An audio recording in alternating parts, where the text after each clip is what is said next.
Student, good morning. आप लोग कैसे हैं? आशा करते हैं कि आप लोग शानदार जानदार और बेहतरीन होंगे और अपनी पढ़ाई लिखाई प्रिपरेशन अच्छी तरह से कर रहे होंगे। चलिए, आज से हम लोग अपना जो चैप्टर का पहला अभ्यास है हम लोग का 1.1 प्रश्नावली 1.1 उसके बारे में चर्चा करते हैं, ठीक है ना। और आप लोग हमारे साथ क्लास 10th के मैथ के लिए जुड़े हैं, ठीक है ना। तो उसमें पहला चैप्टर जो आप लोग का वास्तविक संख्याएं हैं, उसी के अंतर्गत हम लोगों को पढ़ना है यूक्लिड विभाजन प्रमेयिका या एल्गोरिथ्म। इस प्रमेयिका का ही इंग्लिश नाम है एल्गोरिथ्म, ठीक है बाबू।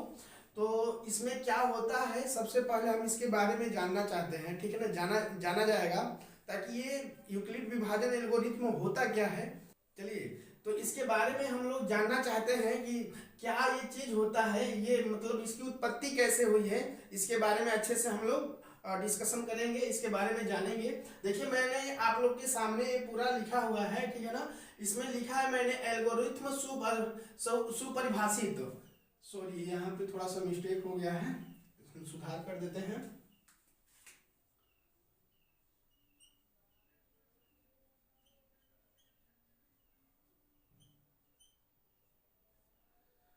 ठीक है, चलेगा।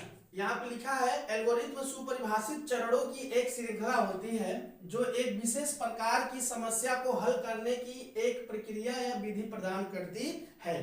कहने का मतलब यह है, जो यूक्लिड विभाजन एल्गोरिथ्म होता है वह एक सुपरिभाषित, जिसको परिभाषित किया गया है, ठीक है, वह सुपरिभाषित यानी परिभाषित किए गए चरणों का एक श्रृंखला होता है। श्रृंखला का मतलब होता है क्रमबद्ध चरण के माध्यम से होता है, ठीक है। यह एक प्रकार का है, एक विशेष प्रकार का समस्या को हल करने की प्रक्रिया या विधि प्रदान करती है। मतलब किसी भी समस्या को, किसी भी क्वेश्चन के हल को विधि सॉल्व करने का एक क्या होता है, विधि होता है, ठीक है ना। अच्छा, बात करते हैं ये शब्द एल्गोरिथ्म किसने दिया है। तो ये शब्द जो एल्गोरिथ्म है, ये 9वीं शताब्दी के एक फारसी गणितज्ञ, ठीक है बाबू, ध्यान दीजिएगा, ये बहुत इंपॉर्टेंट है। ये कहाँ के गणितज्ञ थे? तो ये गणितज्ञ थे फारसी, कहाँ के, फारस के रहने वाले थे। और ये फारसी गणितज्ञ थे जिनका नाम क्या है, मोहम्मद इब्न मूसा अल ख्वारिज़मी ने दिया है। बहुत ही टेढ़ा नाम है, ठीक है ना, जैसे कि देख ही रहे हैं आप लोग, ठीक है। शब्द ये एल्गोरिथ्म किसने दिया है? तो फारसी गणितज्ञ, ठीक है, फारसी गणितज्ञ 9वीं शताब्दी में मोहम्मद इब्न मूसा अल ख्वारिज़मी ने दिया है, ठीक है। और वास्तविकता तो यह है बाबू, वास्तव में जो अलजेब्रा शब्द भी है, जो अलजेब्रा शब्द है, वो भी इन्हीं की लिखित पुस्तक हिसाब अल जफर व अल मुकाबला से लिया गया है, ठीक है बाबू। कहने का मतलब यह है कि थोड़ा सा मैं इंट्रोडक्शन इसलिए दे रहा हूँ कि यूक्लिड विभाजन एल्गोरिथ्म के बारे में आप लोग अच्छे तरह से रूबरू हो जाए, क्योंकि बहुत से स्कूलों में, बहुत से क्लास में या फिर यूट्यूब चैनल पर कोई बताते नहीं है कि ये यूक्लिड विभाजन एल्गोरिथ्म या प्रमेयिका होता क्या है, इसकी उत्पत्ति कहाँ से हुई है, ठीक है ना। तो इसके बारे में हम लोग थोड़ा अच्छे से जानकारी ले लेंगे तो हमें आगे सवाल को सॉल्व करते समय कोई दिक्कत नहीं होगा, ठीक है बाबू। चलिएगा, देखिएगा, मैंने जस्ट बताया कि एल्गोरिथ्म 9वीं शताब्दी के एक फारसी गणितज्ञ मोहम्मद इब्न मूसा अल ख्वारिज़मी ने दिया है, ठीक है। तो जो इसमें एल्गोरिथ्म शब्द किसने दिया है, तो पूछा जाएगा एल्गोरिथ्म शब्द किसने दिया है, तो मोहम्मद इब्न मूसा अल ख्वारिज़मी ने दिया है। कब दिया था बाबू? तो 9वीं शताब्दी में दिया था। ये कहाँ के रहने वाले थे? ये जो गणितज्ञ थे कहाँ के रहने वाले थे? तो फारस के रहने वाले थे, ठीक है। अब इसके बाद हम लोग चर्चा करते हैं, जो एक आप लोग पढ़ते हैं अलजेब्रा। अलजेब्रा पढ़ते हैं कि नहीं पढ़ते हैं? अलजेब्रा जो बीज गणित का एक पार्ट होता है, ठीक है ना, उसी का अंग्रेजी होता है अलजेब्रा, ठीक है बाबू। तो ये अलजेब्रा शब्द किसने दिया है? तो इन्होंने ही दिया है, यानी मोहम्मद इब्न मूसा अल ख्वारिज़मी ने ही अलजेब्रा शब्द दिया है। और इस अलजेब्रा शब्द की सबसे पहले किस पुस्तक में चर्चा की गई थी, तो उसका नाम है हिसाब अल जफर व अल मुकाबला, ठीक है बाबू। तो अलजेब्रा शब्द की उत्पत्ति के बारे में हमने जाना, एल्गोरिथ्म के बारे में जाना, ठीक है ना। तो इसके बाद हम लोग बात करते हैं, एल्गोरिथ्म का एक सूत्र होता है, यानी यूक्लिड विभाजन प्रमेयिका या एल्गोरिथ्म का एक सूत्र होता है। मैंने जस्ट आप आप लोग के सामने लिखा है a बराबर बी क्यू प्लस आर, ठीक है ना। ये सूत्र, इसी सूत्र को हमको सवाल को क्या करना रहेगा, लगाना रहेगा। ये वेरी मोस्ट इंपॉर्टेंट सूत्र है और इस सूत्र की उत्पत्ति अभी हम आपको बताएंगे कि इसकी उत्पत्ति इन्होंने भाग विधि से किया है। किससे किया है, भाग विधि से किया है। मैं अभी जस्ट इसके बाद समझा दूंगा। देखिएगा यहाँ पर a बराबर बी क्यू प्लस आर दिया है, जबकि मैंने लिखा है, जबकि क्या लिखा है बाबू, जो हमारा r है यानी बीच में जो आपको r दिख रहा है यहाँ पे, ठीक है, इस r का मान 0 के बराबर या 0 से बड़ा होना चाहिए। यानी जब भी हम सवाल को सॉल्व करेंगे, ठीक है, उस समय हम ध्यान देंगे कि इस r का मान यानी लास्ट वाले का मान, r का मान 0 के बराबर होना चाहिए और नहीं तो बड़ा होना चाहिए। लेकिन b से हमेशा क्या होना चाहिए, छोटा होना चाहिए। इस r का मान b से हमेशा क्या होगा, छोटा होना चाहिए। आई बात समझ में, ठीक है। इस तरह हम लोग तब तक सॉल्व करते रहते हैं जब तक r का मान 0 के बराबर न हो जाए, ठीक है ना। चलिएगा इसके बारे में थोड़ा सा और भी डिस्कशन कर लेते हैं। जैसे नीचे उसके लिखा है मैंने, जहां a और b दो धनात्मक पूर्णांक दिए रहने पर ऐसी अद्वितीय पूर्ण संख्याएं q और r ली जाती है, जहां पर हम इसको सॉल्व करते हैं, ठीक है ना। तो इसमें जो आपका a, जो यहाँ पर दिया है a और b, ये दिया हुआ रहता है। ये क्या होता है बाबू, दिया हुआ रहता है। क्या दिया रहता है, ये दो संख्या, वो भी धनात्मक पूर्णांक संख्या होती है, धनात्मक पूर्णांक संख्या होती है। बात समझ में आ रहा है ना। तो दो दिया रहेगा, आपको सॉल्व करना रहेगा। इसमें q और r अद्वितीय पूर्ण संख्याएं होती है। इसका कहने का मतलब ये है कि जो q और r होता है उसको मैं अपने तरफ से लाते हैं, ठीक है ना। उसमें गुणा के रूप में q को और जोड़ के रूप में r को लाते हैं, ताकि हमारे सवाल को सॉल्व करने में आसानी मिल सके, ठीक है बाबू। चलिएगा, मैंने नोट में एक चीज लिखवाया है, यूक्लिड विभाजन एल्गोरिथ्म का प्रयोग, यूक्लिड विभाजन एल्गोरिथ्म का प्रयोग मौस, क्या बाबू, मौस यानी HCF निकालने के लिए, ठीक है ना, निकालने के लिए करते हैं। आई बात समझ में। तो इस सूत्र का प्रयोग हम क्या करने के लिए, HCF निकालने के लिए करते हैं, ठीक है बाबू। मुझे आशा होगा कि आप लोगों को ये चीजें अच्छे से समझ में आया हो गया।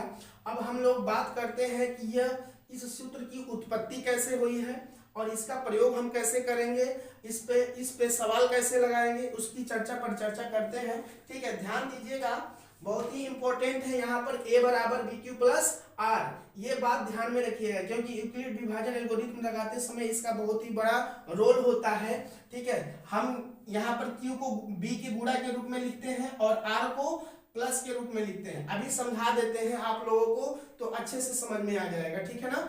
थोड़ा सा रुक जाइएगा, इसको मैं रफ कर लूं, उसके बाद इस पे चर्चा करते हैं, ठीक है। देखिए बाबू, आप लोग का गणित का क्लास स्टार्ट हो चुका है, अपने दोस्तों यारों में शेयर कीजिए, ठीक है। और अच्छा लगे तो लाइक कमेंट्स और शेयर भी करते रहिएगा। सब्सक्राइब तो चैनल को कर ही दीजिए, ठीक है। चलिएगा, बस एक सेकेंड का और टाइम दीजिए, हो गया रफ हमारा, ठीक है। देखिए, अब मैंने जस्ट लिखा था a बराबर B Q plus R, a बराबर बी क्यू प्लस आर। ये चीज कहां से आया है, तो ये कहीं दूर से नहीं आया है। आप लोग भाग पढ़े हैं कि नहीं पढ़े हैं, तो भाग में एक चीज पढ़े होंगे आप लोग, भाग में पढ़े होंगे, जो अंदर होता है उसको हम लोग भाज्य बोलते हैं। क्या बोलते हैं, भाज्य, ठीक है। उसके बाद यहाँ पे जो होता है उसको बोलते हैं भाजक, जिससे भाग दिया जाता है उसको बोलते हैं भाजक, ठीक है। उसके बाद जितनी बार भाग जाता है उसको हम लोग बोलते हैं भागफल। क्या बोलते हैं बाबू, भागफल। भाग देने के बाद कुछ चीजें शेष में बचती हैं, उसको हम बोलते हैं शेषफल। क्या बोलते हैं, शेषफल। यूपी बोर्ड वालों के लिए बहुत ही लाजवाब चीज है, ठीक है ना। ध्यान से समझिएगा बाबू। तो मैं यहाँ से आप लोग 6, 7, 8 में, ठीक है, एक सूत्र पढ़े होंगे कि भाज्य बराबर, क्या, भाज्य बराबर भाजक गुणे भागफल, भाजक गुणे भागफल, भागफल धन शेषफल, धन शेषफल। पढ़े हैं कि नहीं, बहुत लोगों ने इसको अच्छे से पढ़े होंगे, अगर नहीं पढ़े होंगे तो ध्यान दीजिएगा इसको, ठीक है ना। मैं बता देता हूं और अच्छे से समझ लीजिए, ठीक है। ये जो सूत्र बना है इसी पे बना है। ए बराबर बी क्यू प्लस आर जो हमारा भाग विधि पर में देते हैं उसमें भाज्य होता है, भाजक होता है, भागफल होता है और शेषफल होता है। इसी विधि पर ये बना है। देखिएगा आपको कुछ दिख रहा होगा, भाज्य की जगह पर क्या दिख रहा है, ए दिख रहा है, ठीक है। उसके बाद भाजक की जगह पर क्या दे रहा है, दिख रहा है, बी दिख रहा है। दिख रहा है कि नहीं बाबू? अच्छा, इंटू इसके बीच में बी और क्यू के बीच में कौन सा चिन्ह छिपा है, तो गुणा का चिन्ह छिपा है, ठीक है ना। ये तो छिपा ही रहता है, ठीक है।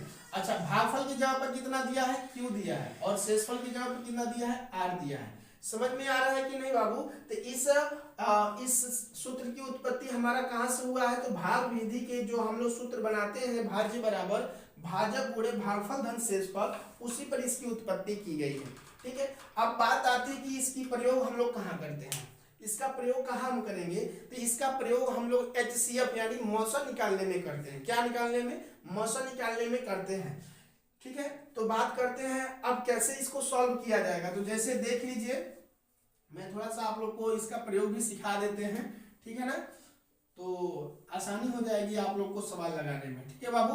देखिएगा, जैसे मैं कुछ सवाल ले लेता हूँ, कोई दो पूर्णांक संख्या ले लेते हैं। मैंने जस्ट बताया था कि पूर्णांक संख्या होती है ए और बी, हमारा क्या होता है, दो पूर्णांक संख्या होती है। तो मैं बात करता हूं, अगर लेता हूं 455 ले लेता हूं और 42 ले लेता हूं, और क्या ले लेता हूं, 42 लेता हूं, ठीक है बाबू। तो अगर मैं इसका इस HCF पूछूं, यानी 455 और 42 का मौसा ज्ञात कीजिए। क्या ज्ञात कीजिए, मौसा ज्ञात कीजिए। अगर आप लोग को इस टाइप का कुछ क्वेश्चन मिल जाए, चाहे दिखने को मिल जाए, तो इसको कैसे सॉल्व करते हैं।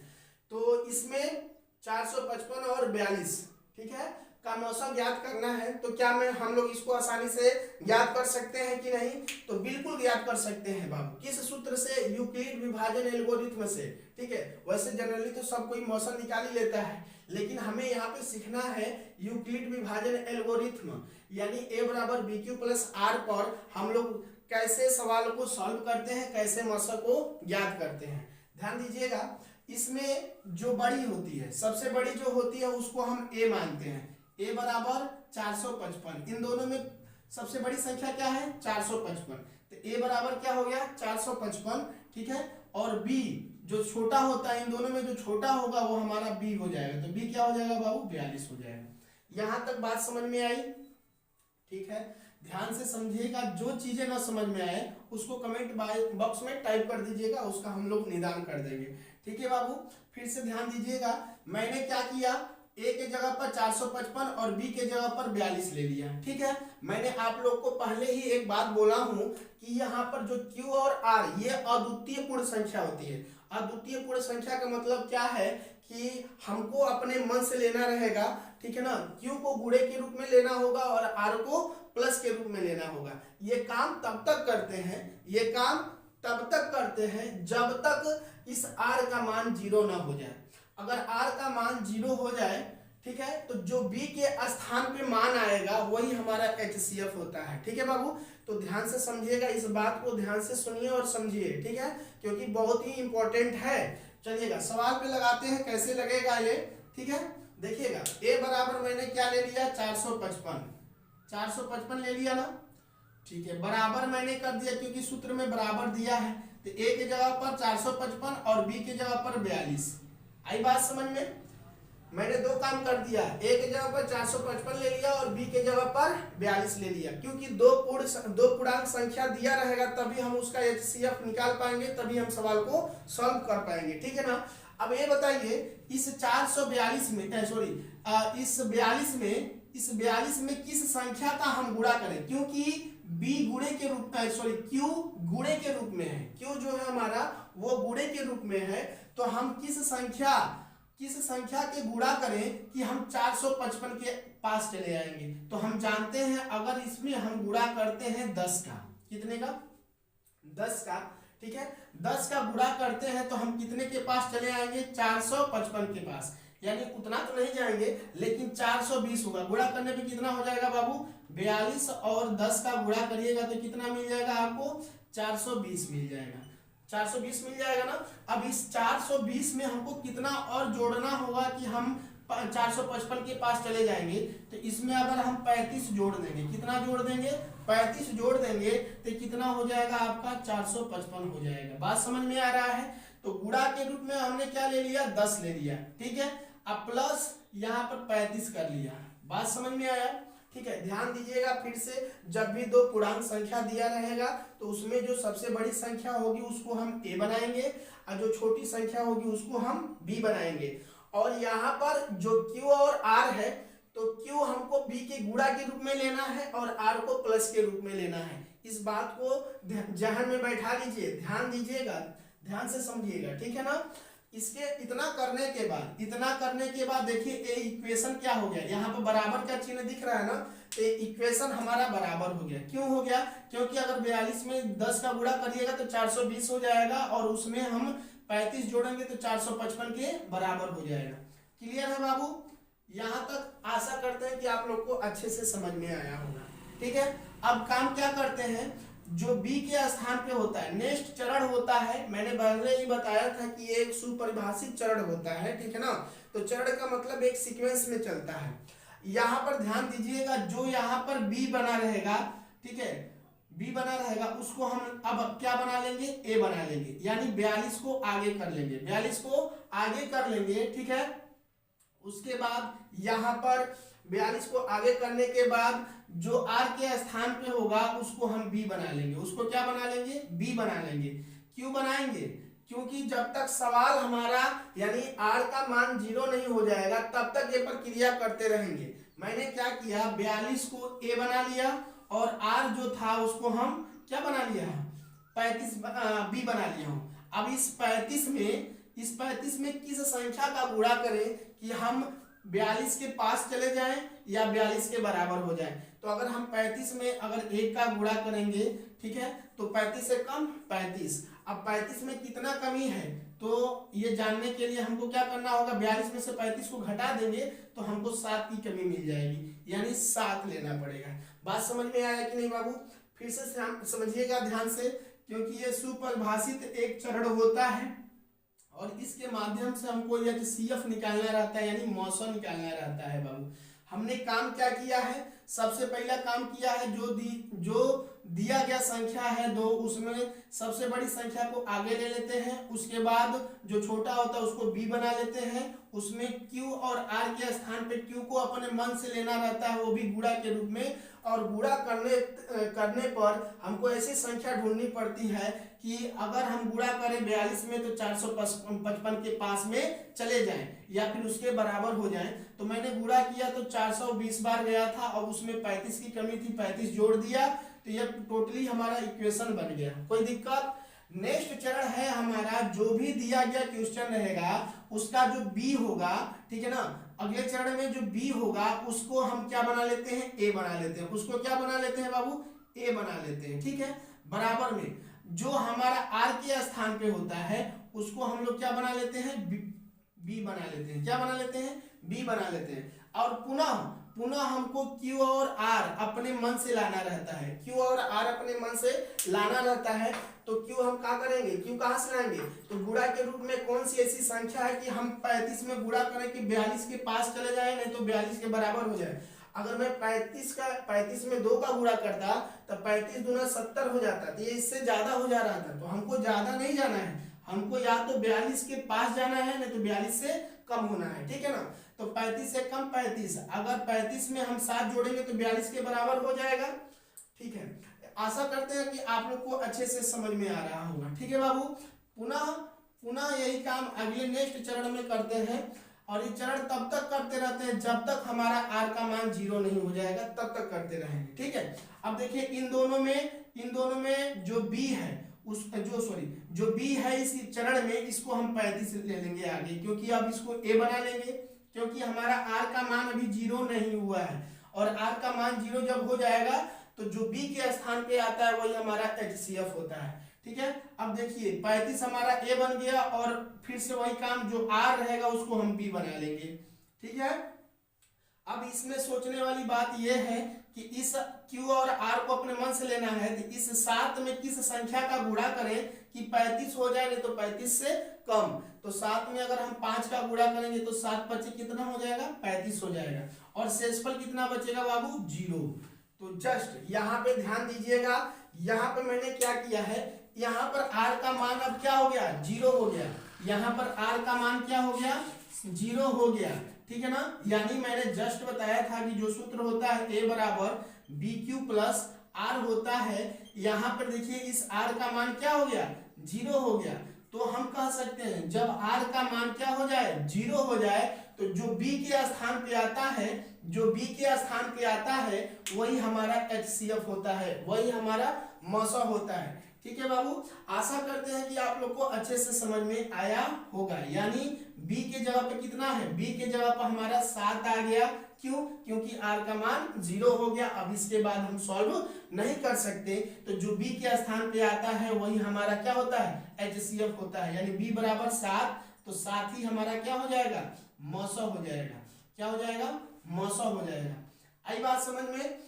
आशा करते हैं कि आप लोगों को ये तरीका बहुत ही अच्छे से और बेहतरीन ढंग से समझ में आया होगा। ठीक है, आज के लिए इतना ही रहने देते हैं, उदाहरण बस इतना ही हम रहने देते हैं। ठीक है, इसके बाद सवाल की बात हम लोग नेक्स्ट वीडियो में करेंगे, क्योंकि टाइम हो गया है। ठीक है, क्यों वीडियो ज्यादा लंबा हो जाएगा तो दिक्कत होगी, आप लोग को पढ़ने में भी इंटरेस्ट नहीं आएगा।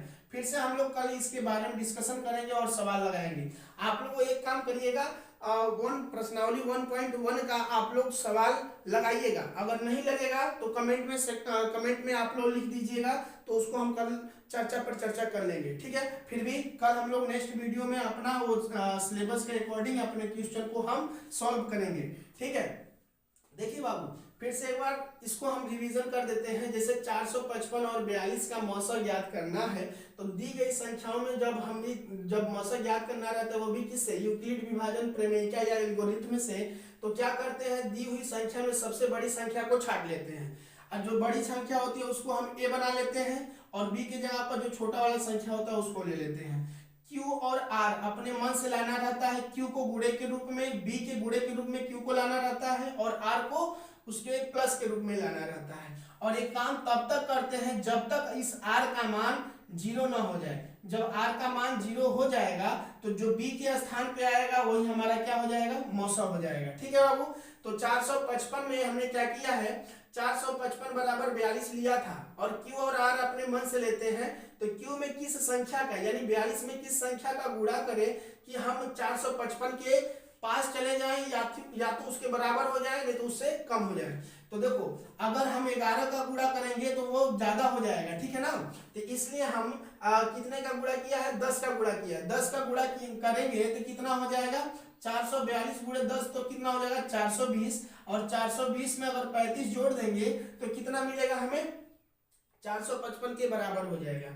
पुनः यही काम अब इस इक्वेशन में हम चेक करते हैं। अब 455 को ध्यान नहीं देकर हम इस पर ध्यान देते हैं। इन तीनों संख्याओं में जो b होता है उसको a बना लेते हैं, और जो r होता है उसको b बना लेते हैं।